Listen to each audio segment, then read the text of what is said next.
Welcome back to the Resupply with me, Guy Next Door, bringing you your daily-ish double tap of all things Space Marines Internationals 2019. So this evening, obviously we missed yesterday, and we copped a little bit of shit for it. A little bit? I didn't realize you were so popular. It was... And so I thought, look, we'll make it up today. Me and DK will sit down on the mic and we'll record another podcast. Turns out he's bailing again tonight. So I've got some stand-ins tonight. We've got Morange and Mr Doom. So it's a full Auckland podcast for the evening. Last night was a bit of a social night. We all went out to a bar, Doolies. And some of the boys got fucking hammered, drunk. Including my illustrious co-host, Fireball DK. Living up to the name. So the other reason why I wasn't really in a good state of mind to record is I actually ended up in hospital on the wee hours of the morning of day 3. Yeah. I had some illness that I've been battling with at home, which I, for the most part, have kept under control. But it crept up on me on Tuesday night and reared its ugly head. So yeah, I got to ride an ambulance, which was nice. And me, like the gracious teammate I am, slept through the entire damn thing. Didn't know what happened until I woke up in the morning and found out. My medic said that he heard it happening, but he was like, "Oh, nah, the other medics have it. I'm good. I don't have to." The ammo was helping him out, so one resupply had it covered. He did. My main man, Lone Soul, stepped up and helped me out. So thanks, bro. Made sure I got to the hospital safely. You know, I do what I do. Or at least into the back of the ambulance. In the back of the ambulance. Then I start giving you shit. Yeah. So I didn't get back to my accommodation until about, I don't know, 4:30. Waking me up with the flashlight through the window. Somebody locked the fucking door. It was not me. I was asleep. So I decided to take the day off, understandably. Hence why, I wasn't really in a good state of mind to record. So I think, we ended up playing until quite late tonight. I think it was the longest day of the tournament. And, it was just not really much time to record with DK after that. But, pussy. But that's okay. I wanted to do one today because we missed out on yesterday. I felt really bad about it. So, Auckland are here holding it down for the general Laser Force community. I'm coming for your co-host, DK. That's my spot. Oh man, like just as a slight segue, your work today on the live commentary with Wolfman was fucking top notch, sir. It was excellent. You'd hope after watching 10 years of sport for a job, I'd actually learn something by osmosis. It was so good to watch, and I think people really got a kick out of it. We managed to figure out how to set up the stream and the scoreboard stream on the same window. So I think we had a lot of viewers tuning in today. Yeah, it was nice. I got to have a bit of fun. As you can hear, my voice sounds like I smoke a pack of 20 a day. That's half commentary, half just yelling in the maze. This is my Nat's voice. This happens. I'd like to hear myself over the last 2 podcasts and just hear myself get progressively worse. Look, I had the same thing. I think last year and for sure the year before. It's how we do. Although seasoned pro like me, I still sound just as terrible as normal. So, look, Morange, you want to take us through where the standings ended up being after the pool plays? Happily. So, in first place, Detroit A, 78 points, didn't lose a single game. Crazy. Nuts. Brisbane, never discount them, in second place with 64 points. St. George and Detroit B, third and fourth respectively, both with 52 points, broken by same game win-loss ratio and match win-loss ratio. St. George had more eliminations, and that ended with them having a better score ratio of 1.19 to 1.07. Wow. Syracuse, down a bit in 5th place, 42 points. Sac A in 6th place with 38 points. Loveland A in 7th place with 36 points. Just behind. It was pretty close, actually. Both game 1 loss of 13-13, but Sac A took an extra match. Auckland, 8th place, rounding out your finals bracket with 18 points. Loveland B, 10 points. And unfortunately, Sac B holding up the table with a big bagel. Not even a game win. Bagel? Isn't it a donut? It's weird, yeah, not in this country. Look, I hate to reopen old wounds, but like you guys can kind of relate to the Sec B team this year, I suppose. Yeah, I mean, we got that one match win last year, which really perked up the end of my tournament after feeling like shit for 3 days. Yeah. Look, I think a lot of the Sac B just love playing, especially with no site currently, not to reopen that wound as well. But, look, a lot of them are just here to have fun. Yeah. They will all be disappointed, but not gutted like I would be, because I take things too seriously when it comes to competition. Yeah, you sure do. Yeah. Yeah, look, and that's part of what makes this tournament magic. Like, if you can turn up, give it your best and have a good time doing what you love, more power to you. And also, what would be the point? Well, I'll come in and not have fun. Yeah, Right, exactly. Yeah. So, I mean, they put in a good effort. Their match with Loveland B was pretty interesting. Yeah, it wasn't actually close in the end. That was a bit of a surprise. Yeah. Yeah, it would have been nice to kind of see them be a little bit closer with that one. But you know, what are you gonna do? Like, yeah. We had some interesting matches happen today.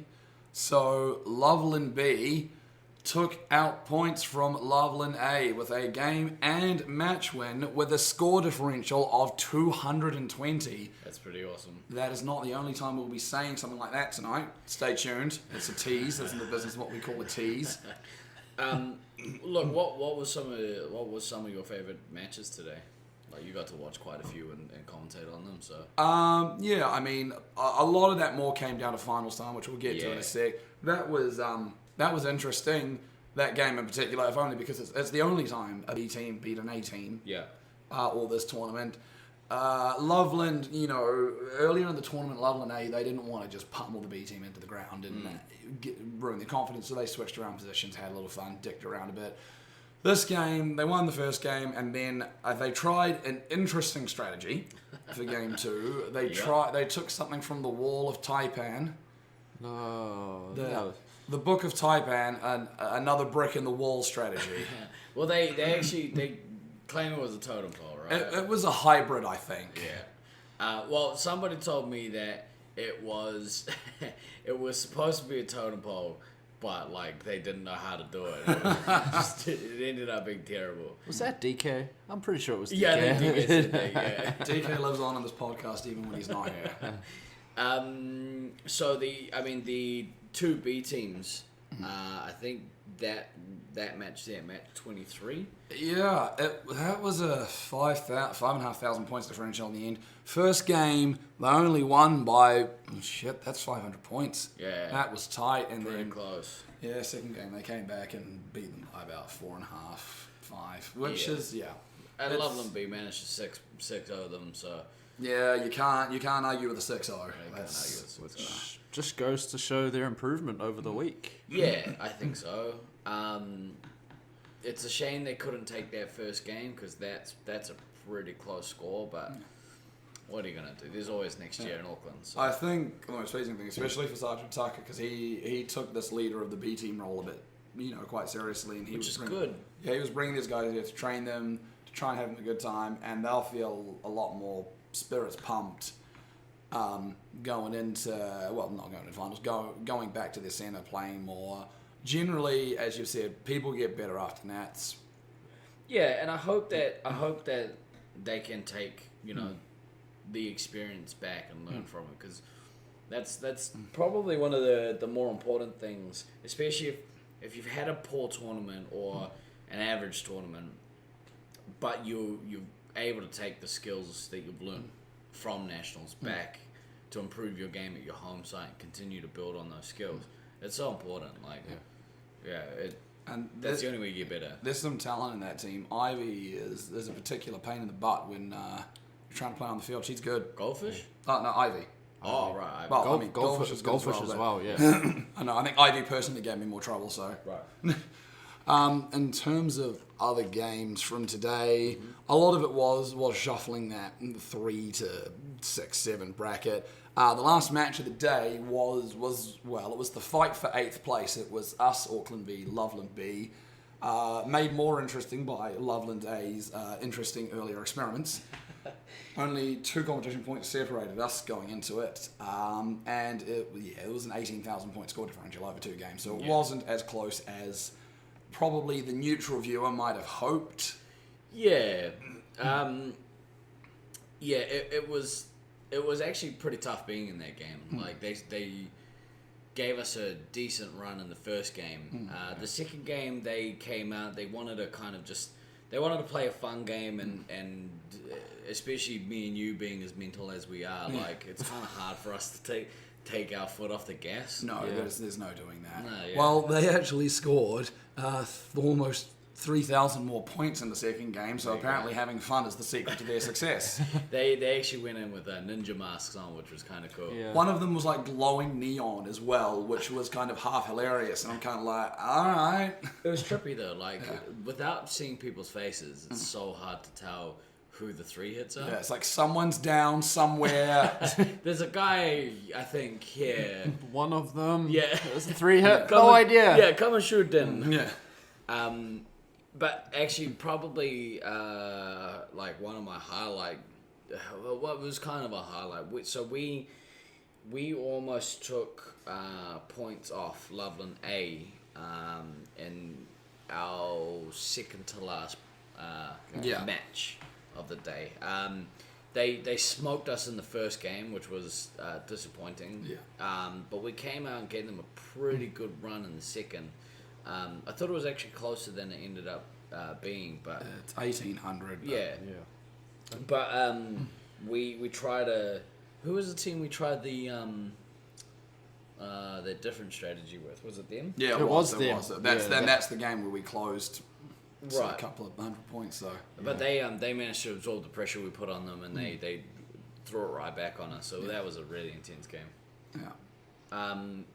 I think that was pool play was for the most part kind of meh for today. Not in a bad way, but it was just finishing, getting your place in the standings. Everyone was looking towards finals.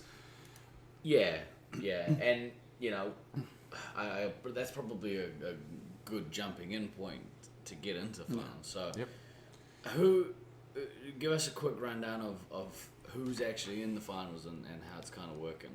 Well, so we'll open our finals bracket here. Right, so 1v8 was Detroit A. Actually, just quickly, so in case you didn't know, the bottom 2 teams dropped out of the finals bracket this year, yes. so they weren't eligible to play in the finals. So unfortunately, Loveland B and Sac B both got eliminated before the finals, which obviously they were disappointed about, but it was kind of sort of clear that was going to happen. Yeah. Yeah. DK's early predictions have mostly been on point. Yeah, he's been it was pretty good. Yeah. So we had four first up games. First v 8th, Detroit A v Auckland. 4th v 5th, Detroit B v Syracuse. Second v 7th, Brisbane v Loveland. And 3rd v 6th, St. George versus Sacramento A. I guess we might as well talk about them in the order they happened. So we were supposed to play the first the first game. Unfortunately, there was some stuff happened with some of the guys from Detroit A.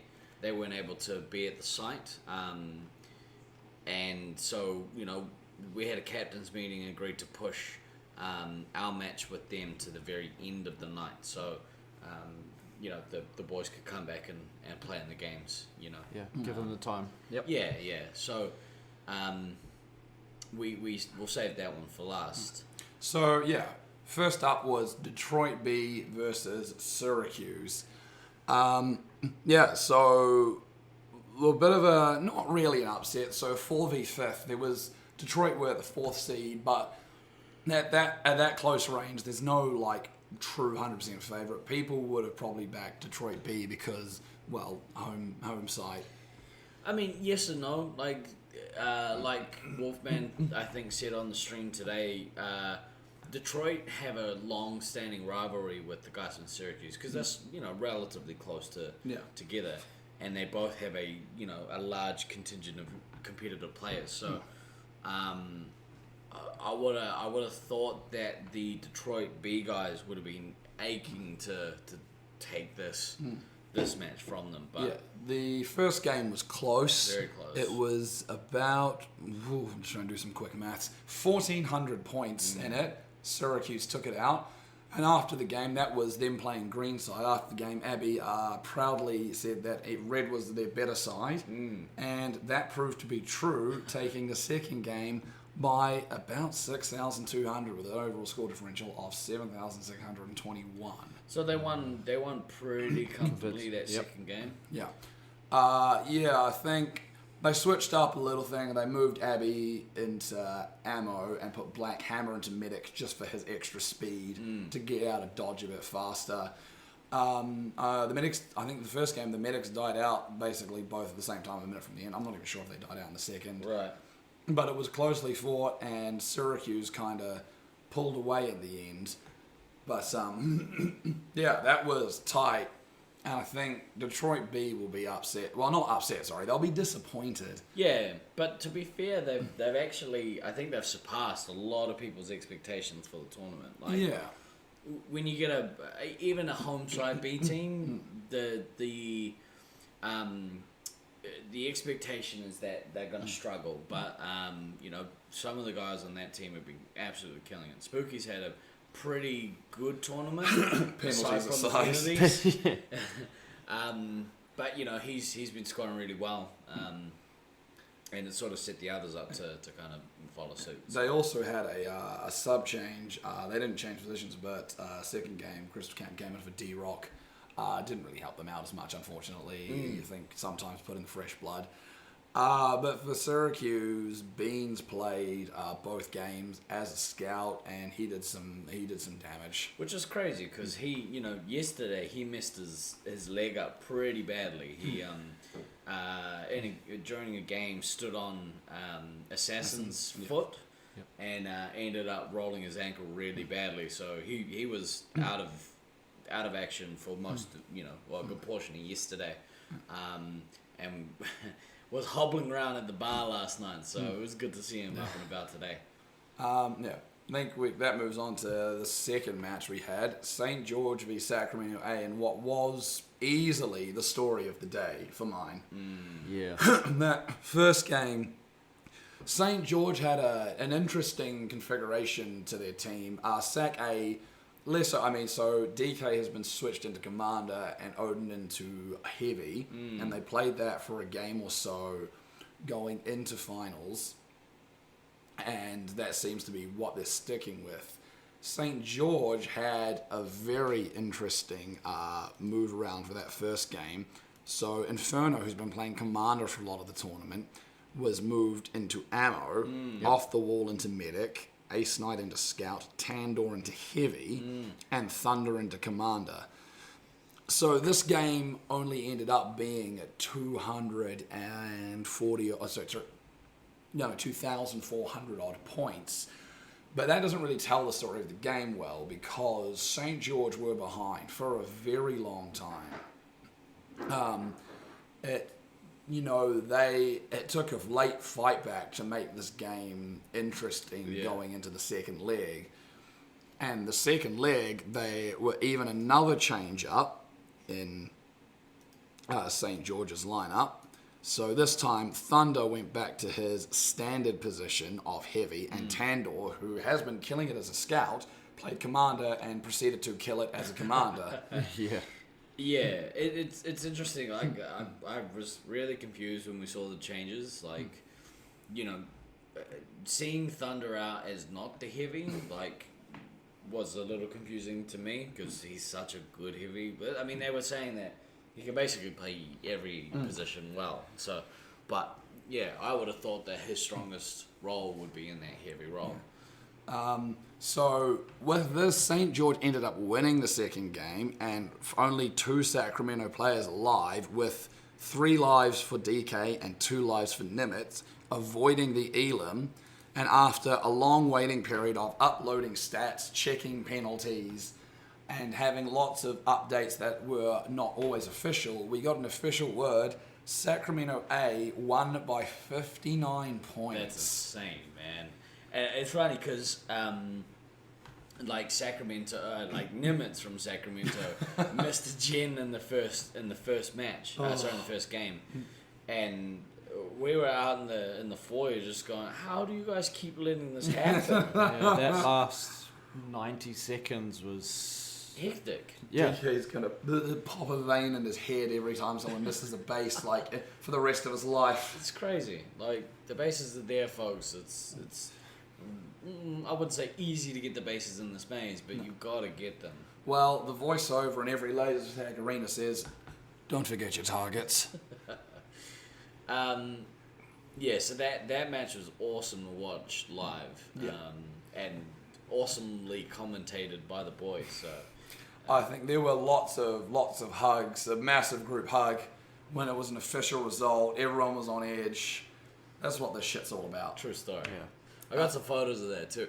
I'll probably chuck them up on Facebook so people can check them out. Third match that we can go to is, that was less close than people probably hoped after the first 2 games delivered. Loveland AV Brisbane, and then Brisbane did what Brisbane do at finals time, and they went clutch, and Rusty did what Rusty did, and He turned it up to 11. He turned into a beast as he always does. there's a 20,000 point score differential, and that's about 10,000 each game. So not only that, but like having Baden at his side as well as the heavy. Baden just killed it as well. Like, 2 of them are just outstanding. He's one of the best heavies in the world, and this is his home site. So this is an improved Brisbane from what we've seen in day 1 and 2. Yeah. And look, probably when, not if, they go through deep into the finals, they might pull some things. They might pull it out. If they can match up with Detroit A in the final, that is probably what a lot of people would expect a final to be at this point. Yeah. That'll be interesting because they only played once in round play, and Detroit A, they didn't embarrass them, but they definitely showed them who was king in this arena in round play. So that brought us to the final match of the evening, which was Auckland A, us versus Detroit A. And no prizes for guessing who won that game. I'll tell you what, like for a game that sort of is a foregone conclusion, I hate to say that because you don't want to concede victory before it happens, right? But this was a team that hadn't lost a single match all tournament. It's pretty obvious what's going to happen. Yeah. So, we did lose both games. However, we didn't get eliminated in either game. No, we went down swinging. Pretty fantastic. And we had a lot of fun.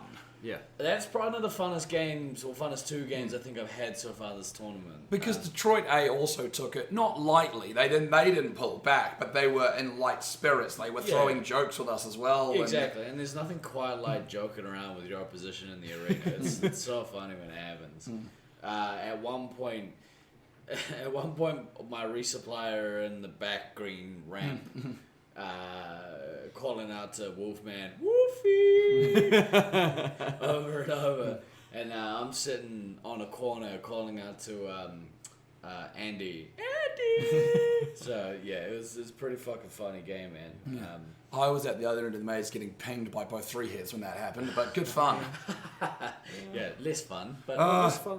It's, you get around one corner, you shoot Micro, you get him down, and then Scythe's there, or vice versa, and it's just like, can you guys stop, so good. please? Or when you manage to put Micro down and then you come across a one hit and he puts you down, Yeah. you're just like, oh man, I did all that good work and then I mean, I found myself in back corner tangling with Micro and their ammo. Yeah. Yeah, a lot. Micro's so good, man. Like, this is the first time we get to see him play, and it's living up to the hype. The dude's a boss.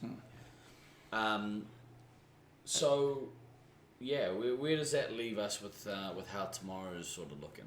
Well, so the losers bracket will Yeah. be played first, which will be Detroit B versus Auckland, Yeah. and Loveland A v St. George. Right. In the winners bracket, we've already got Brisbane have gone through. They're playing Sacramento A, and Syracuse will be playing Detroit A. So both of those games, if I was gonna make some predictions, I'd probably say you got to go with Detroit A in the Detroit versus Syracuse. Yeah. And I would probably back Brisbane over Sacramento as well. Definitely some bold calls there. I mean, I hate to throw, my podcast buddy under the bus, but you're dealing with, decades of experience in the Brisbane team. I think we asked Rusty today how many Nats he'd been to, and it was 16? something like that. Yeah. 7 of those in America. Yeah, 16 out of 19 years or something Yeah. crazy. I thought I had it good, but that dude's... That's commitment, I folks. think he said, imagine of all the money you'd have if he hadn't. Yeah. I think Traj is around the same as well, but potentially more because we've been playing longer. And not only their overall experience, but their experience in finals Laser Force. So yeah, I'd have to back those guys with those guys.